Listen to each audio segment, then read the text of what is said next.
단계, 고요히 하는 단계에서 이제 그 다음에 잘 되면 리미터로 넘어가죠. 그럴 때, 어쩌다가는 또 됐다가 그게 쭉 순조롭게 가는 게 아니고 완전히 내가 전에 했었나? 그래 봤었나? 이런 정도 생각이 들 정도로 시간 간격이 또 오고 그런 거는 뭐 때문에 뭘 잘못해서 그럴까요? 그러니까 이제 숨이 좀 고여지고 이제 수행이 되기 시작할 때는 사실은 그때부터 수행이 되려면 이제 그때는 아주 사소한 그니까 이제 생활상에서 약간의 변화나 이런 것도 영향을 주거든요. 그러니까 그때는 좀 집중적으로 수행을 해야 돼요, 사실은. 그러니까 위파사나 수행도 하고 좀 달리 이거 이제 삼매를 닦을 때는 주변이 너무 번거로운 그런 곳에 있으면 사실 이게 이제 딱 미세하게 들어가기가 조금 어려운 측면들이 있습니다. 그래서 이런 호흡 수행하는 거에는 항상 보면 이제 그거잖아요. 숲이나 빈 방에 가서 그렇게 나오잖아요. 이제 좀 고요하고 좀 조용한 곳. 그러니까 소음이 적은 곳이라고 보통 표현을 해요.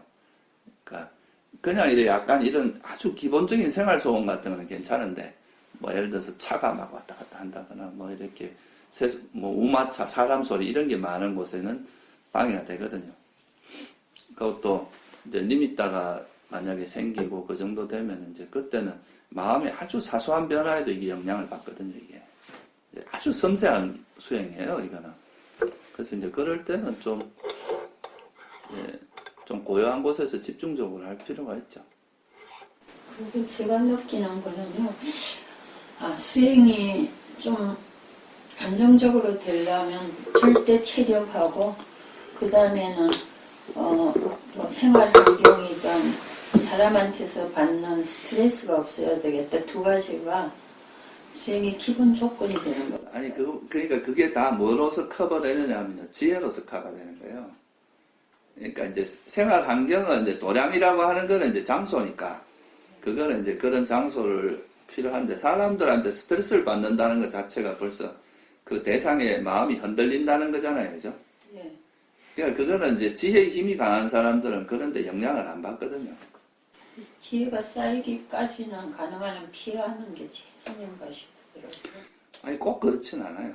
그게 왜냐하면, 물론 이제 피해서 이제 고요해질 수도 있는데, 결국은 이제 고요한 그 자체가 목적이라기보다는, 우리 지혜가 어떤 상태에서든 이걸 극복하고 마음을 고요하게 할 수 있는 그런 이제, 어떻게 보면, 내공을 갖춰야 되거든요.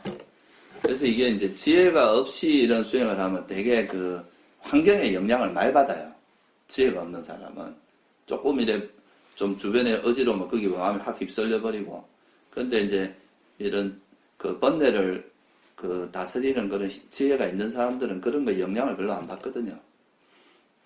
그래서 그게 이제 이런 호흡 수행도 그러니까 사마타 위파사나라는 게 제가 자주 말씀드리지만 이게 이제 원래 이게 이제 뭐 초기 수행에서는 이걸 그렇게 구분하지도 않았고, 그러니까 기본적으로 이제 삼매를 닦기 위해서는 지혜의 힘이 있어야 되거든요. 뭐냐 하면 결국 우리가 이 세상과 부딪히는 이런 대상들의 마음이 안 끄달려야 그 번뇌도 안 일어나고, 그게 앉았을 때도 진짜 세상에 대한 미련이 없어야 그걸 쉽게 놓고 들어가게 되는 건데. 그래서 이 지혜가 오히려 약간은 이제 주변에 이제 영향을 받는 그런 곳에서도, 그러니까 뭔가 자극이 있는 곳에서도 영향을 안 받는 그런 지혜의 힘이 있으면 그런 파워가 있는 사람이 훨씬 더 삼매에 들어갈 때 유리합니다. 너무 고요한 것만 쫓아가는 사람들은 그게 잘하는 것 같지만 실제로 그런 사람들은 조금만 이게 번거로운 데가 마음이 금방 깨져버려요. 그런 거는 결코 수행을 잘하는 게 아닙니다. 네, 소리 정도 고요는 별 문제가 차이가 크게 안 나는데요. 사람한테서 어떤 자극이 큰 일을 겪거나 그러면 그게 여기 와도 거기 있어도 마찬가지로 계속 생각이 방해를 받거든요. 물론 그런 거는 방해가 되는데요. 그러니까 이제 그런 자극이 계속 뒤끝이 남아있다는 것 자체가 보살님이 그런 자극에 대해서 그걸 놓는 이제 뭐랄까, 지혜의 힘이 약해서 그런 것도 있거든요. 그러니까 수행이, 그 지혜가 있는 사람들은 자기한테 오는 그런 번뇌가 일시적으로 영향을 줄 수는 있지만, 그걸 털어내는데 되게 익숙하거든요. 그런 걸 빨리빨리 털어내는데. 근데 그게 이제 털어내지 않고 이제 찌꺼기가 계속 남아있으니까 지속적으로 영향을 주는 건데, 그런 것도 다 선정을 닦는 과정이라고 생각을 해야 돼요. 이것 따로, 선정 따로 이렇게 생각하면 안 됩니다. 그런 거를 내가 이제 놓는 그 힘이 강할수록 선정에 들어갈 때 훨씬 유리합니다. 그러면 이제 웬만한 자극에서는 별로 영향을 안 받기 때문에 이제 쉽게 산매에 들 수가 있고, 그리고 실제로 지혜가 강한 사람들은요, 흔들림이 없어요, 별로.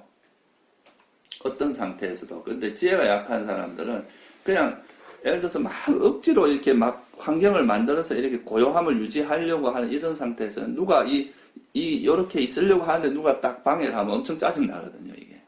화가 나고. 그러니까 그런 식으로 산매를 닦으면 계속 고요한 쪽으로 도망다녀야 돼. 이 수행은 피하는 게 아니라, 이제 그런 어떤 상황에서도 그거를 이제 극복할 수 있는 그런 내공을 기르는 거거든요. 그런 힘을. 마음의 힘을 길러야 되거든. 걸림돌을 디딤돌로.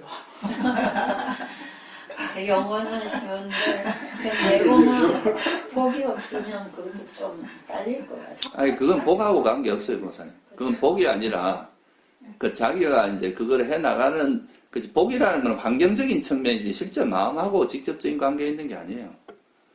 그러니까 이제 조건이나 이런 거는 이제 자기가 복력이 있는 사람들은 수행하기 좋은 조건을 만들어주는 거 있지만, 그 좋은 조건이 있다고 해서 다 수행 잘하는 거 아니거든요.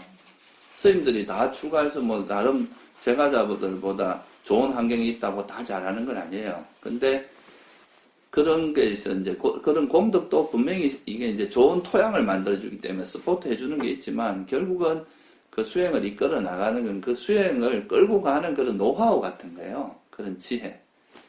그런 거를 이제 개발하는 게 되게 중요해. 만약에 이게 환경이 이래서 난 수행 못해 이러면 이 세상에 성불할 사람 아무도 없을걸요. 왜냐하면 우리한테 있는 환경은 끊임없이 우리한테 자극을 주게 돼 있어요. 대상은 우리한테 끊임없는 자극을, 우리가 이런 세상에서 완전히 벗어나서 살 수 있는 게 아니기 때문에, 출세관이라는 세상이 따로 있는 건 아니잖아요. 이 삼계 속에서 벗어나는, 삼계에 있으면서 그게 물들지 않는 것. 그게 사실은 수행이잖아요. 그러니까 그런 내공을 길러야 된다니까. 그거를 자꾸 이제 그런 걸 피해서 뭔가 얻을 수 있는 게 아니고.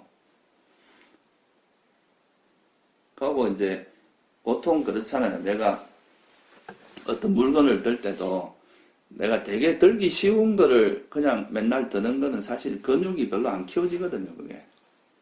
근데 약간 내가 들기 힘든 그런 거를, 예를 들면 내가 한 10kg 드는데 15kg를 들 때, 그럴 때 막 근육이 찢어지거든, 실제로 그게. 그러면서 재생되면서 이 근육이 커진다 그러거든요.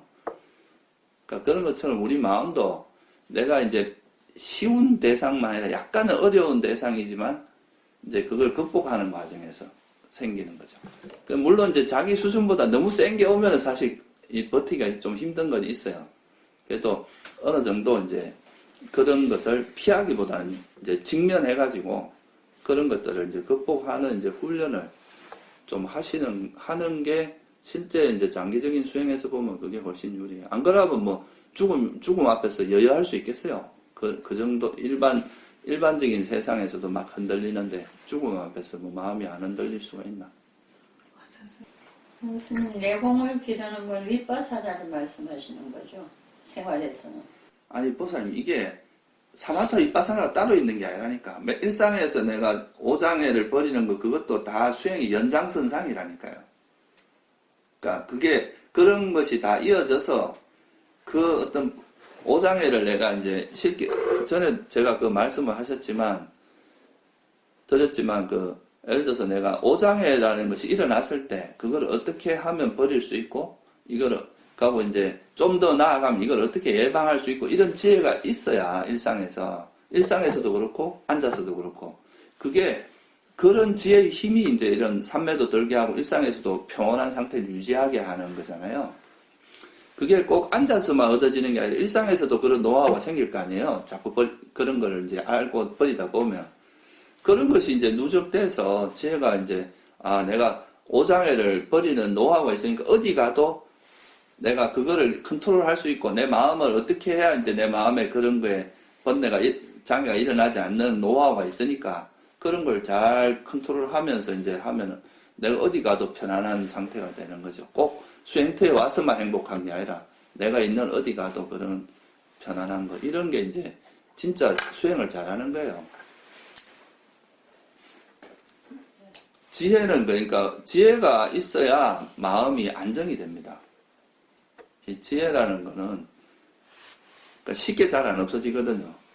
선정 같은 경우는 사실 아무리 선정에 능숙한 사람이라도 몸이 아프면 잘 안 들어가집니다. 그게 몸이 아주 심하게 아프거나 이러면 그게 잘 안 되는 경우가 있거든요. 근데 이제 지혜라는 건 몸이 아프든 말든 그 상태에서 이제 자기가 언제나 아픈 건 또 아픈 대로 그걸 관찰할 수가 있고 이런 이제 그기 때문에 그게 훨씬 파워풀해요. 그래서 부처님께서 5권 중에서도 이제 지혜가 어떤이라 그랬거든요. 우리가 수행에서는 지혜가 이제 경전에 그런 말씀이 나와요. 모든 이제 유익한 법 중에서는 그러니까 코끼리 발자국에 모든 동물의 발자국이 들어가듯이 모든 선한 법 중에서는 지혜가 제일 어떤이라고.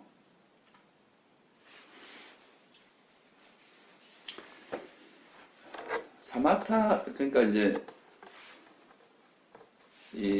그런 수행 선정을 닦고 이런 수행들이 좀 지금 좀 잘못 이해되고 있는 게 되게 많아요. 그게 지혜 없이 그냥 막 집중만 하는 거 이런 걸 이제 선정으로 오해하고 있는 경우가 대부분이거든요.